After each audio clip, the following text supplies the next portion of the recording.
Like Chester Barnard, Harold Geneen was not a theorist, he was a practitioner, but he was a very different type of practitioner to Barnard. Harold Geneen started off his career in a number of low-level jobs whilst he studied accountancy at night school. That enabled him to get a succession of managerial roles which led to him leading Raytheon and tripling its profits. And that led to Raytheon's parent company, the ailing and failing ITT, to appoint him as their new chief executive. In his time as chief executive from 1959 through to the 1970s, he turned ITT into an industrial powerhouse. And therefore, his idea of how to create a successful organisation has to be of interest to us.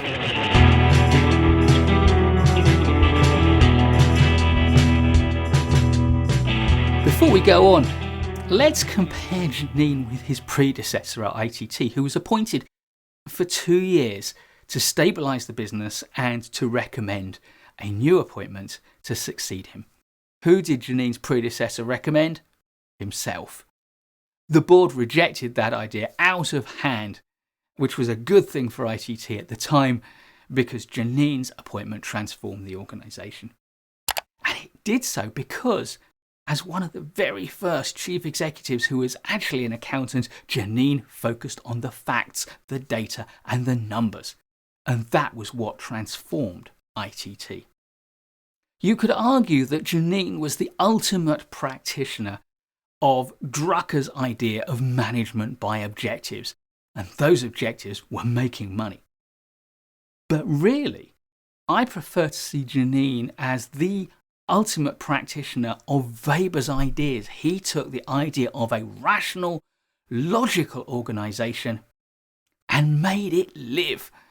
He made the ideas of data focus, rationality and objectivity the basis for running the organisation. So under Geneen, ITT was a well-oiled machine, and that oil that made everything flow so well was data, it was numbers, it was facts. And the machine's controls were the senior managers who made things happen and whom the personnel department monitored constantly with forensic attention to detail. Many senior managers failed to live up to Geneen's exacting standards, which weren't just about their rationality, but their ability to work hard. Managers would leave the office after a meeting with Geneen at 11 o'clock at night, only to find that Geneen would take off his jacket and tie and settle in for another bout of work. Geneen famously had box after box of data which followed him around the world as he went to see one division after another. Under Geneen, everything was meticulously planned, analysed and controlled. Geneen also grew the organisation by acquisition. By 1970, it consisted of over 400 subsidiary organisations, but all of them were controlled ruthlessly from the centre.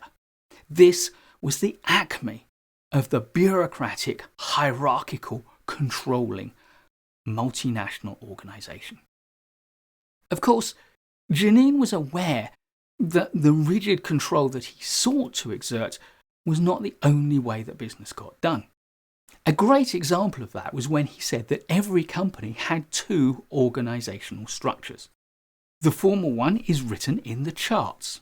The other is the everyday relationships of the men and women in the organisation.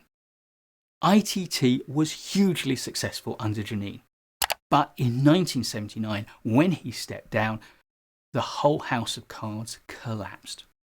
And a big part of the reason for that was that although ITT had the outward appearance of a machine bureaucracy, a rational legal organisation where everything followed rigid sets of rules, the real fact was that it was also an organisation that was led by a highly charismatic leader.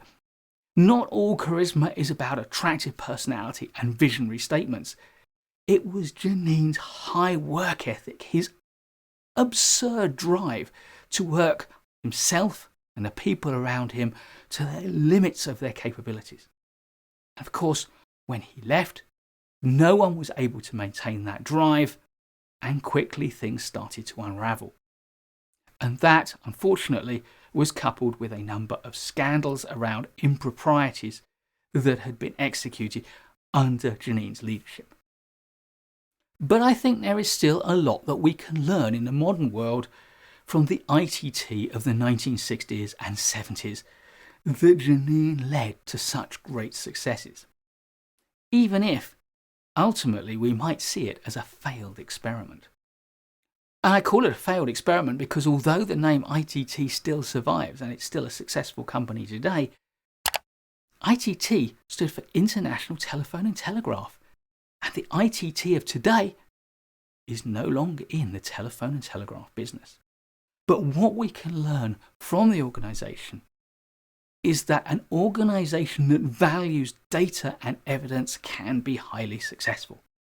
How you use that data and evidence and how you drive your staff to work hard has to be different today than the way that Geneen led ITT.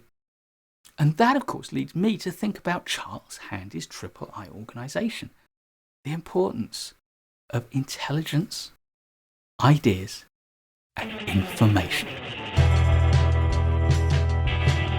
Please do give this video a like if you've enjoyed it and learned from it. There's loads more great management courses content to come, so please do subscribe to the channel and hit the notification bell so you don't miss any of it. I look forward to seeing you in the next video, and in the meantime, keep learning.